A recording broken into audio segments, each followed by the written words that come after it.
Hello, hello. Welcome once again to another edition of Quoth, the Raven, Lewis Bright Raven. I'm your host, Lewis Bright Raven, 33-year veteran writer, artist, editor, publisher of comic sets, fiction, fantasy, horror, and role-playing games. And it's Monday. Happy St. Patrick's Day. As you can see, I'm wearing my green. And this camera's not quite right. There we go. It's Monday. It means it's Monday Manga. And it's time to do reviews. Let's see what we're talking about this week.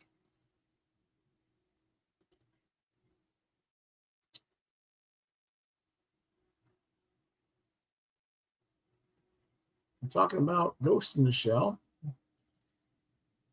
The Human Algorithm, Volumes 3 and 4.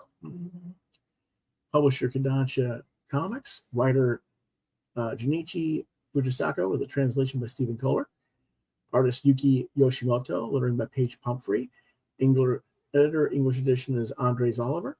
Format digest, format black and white, 284 pages for volume 3 and 268 pages for volume 4.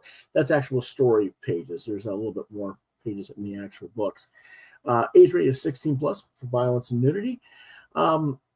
Released October 11th, 2022 for volume 3 and January 23, 2024 for volume 4, and there are more volumes to come and be reviewed at some point.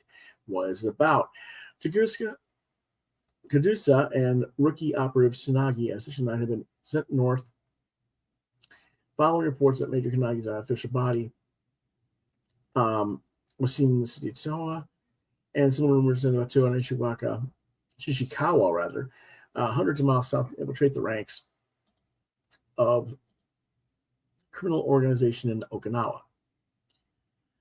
Over the course of both investigations, Section 9 learns that Hoshikami and the killer known as the White Bear are planning to assassinate Shinra Mikimoto, the recently elected mayor of Newport City. This news sends the scattered members of Section 9 swooping down on the city where everything hinges on the mayor's fate. What did I think? Resolving the plot in this first arc here in Volume 3, it just kind of fell flat for me. It could be because I've never really been that much interested in the rest of Section 9 outside of the Major and Bateau. Or it could be that the art style by Yuki Yoshimoto, while very good, just doesn't fit what I'm expecting. I'm not sure. I thought I would really get into it by the time we got, well, where did we actually get to? I mean, they stopped the assassination attempt, but I feel like nothing really happened in the story, and Yoshimoto kept swerving into different art styles periodically. Half the story arc was kind of whether or not Tsunagi and Tsuga were actually going to get it on, and that just didn't feel right for me as Tsuga as a character, and I didn't think it did any favors for the Tsuganagi character with readers as a new character coming into the series. I just felt like both characters were kind of out of it, and I talked about this when I reviewed volumes 1 and 2 a couple weeks ago. I would prefer to readers actually like their characters myself, speaking as a writer. This is not a bad story by any means, but it does feel like it ended abruptly without proper closure to me. I gave this 3 out of 5 stars. If you remember, I gave volumes 1 and 2 each a 3.5 star rating, so this was a little bit of a letdown at the conclusion of the story arc.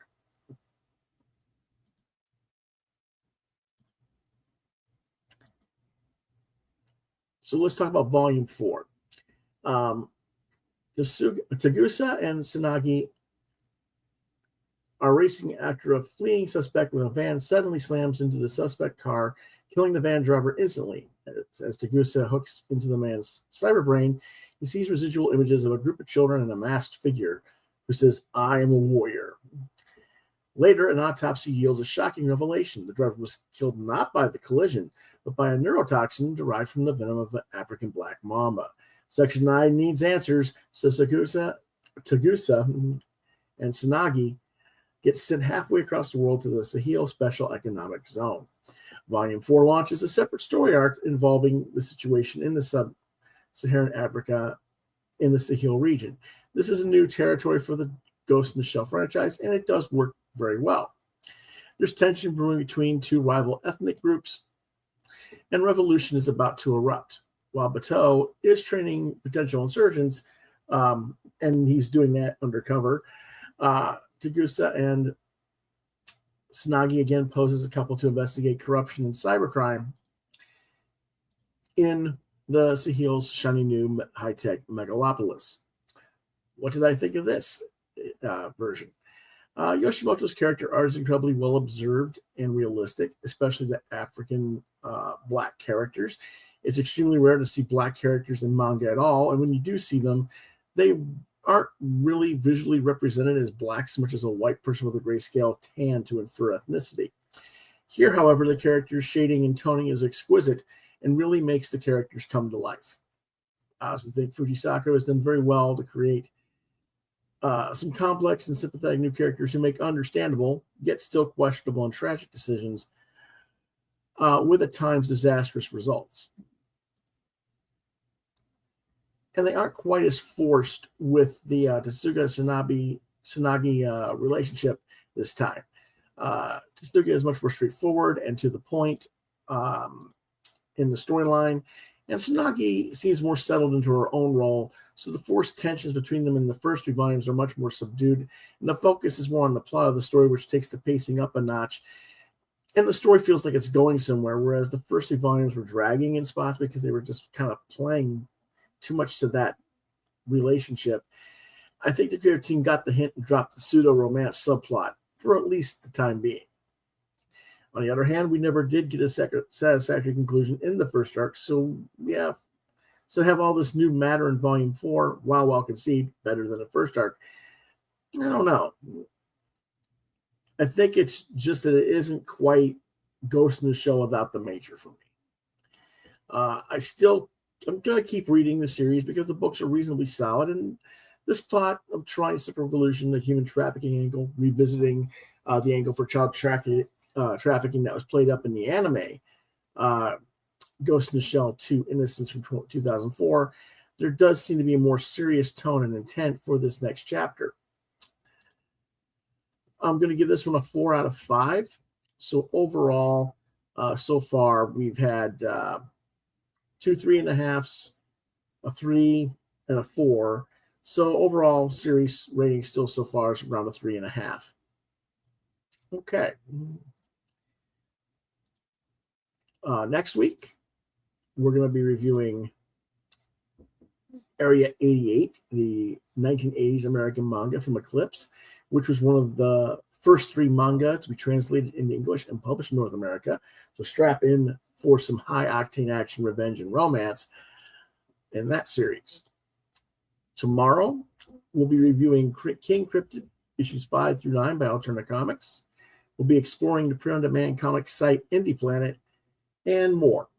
We'll probably do a little bit of online visiting with some of the other crowdfunding platforms as well.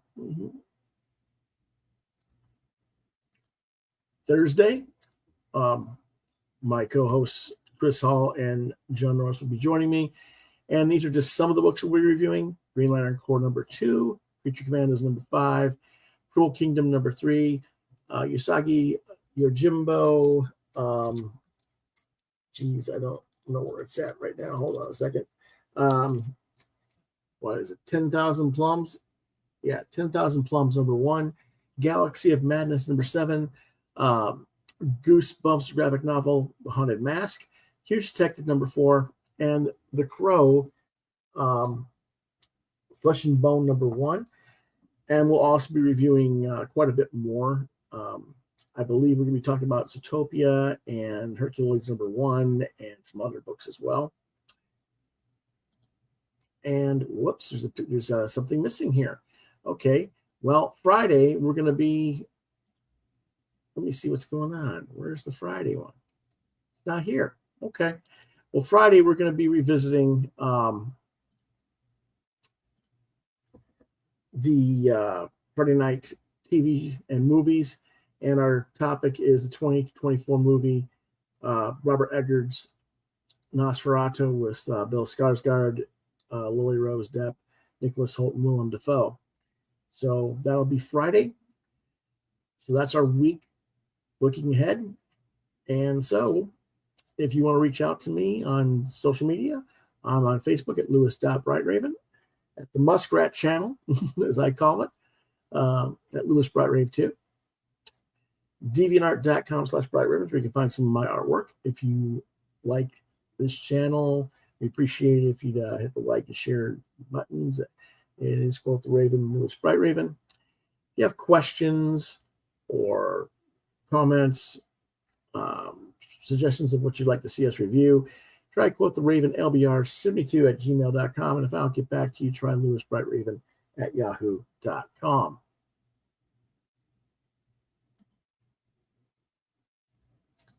A lot of people coming in tail end here. So we're going to see you next time. Appreciate you watching. Quoth the Raven, nevermore.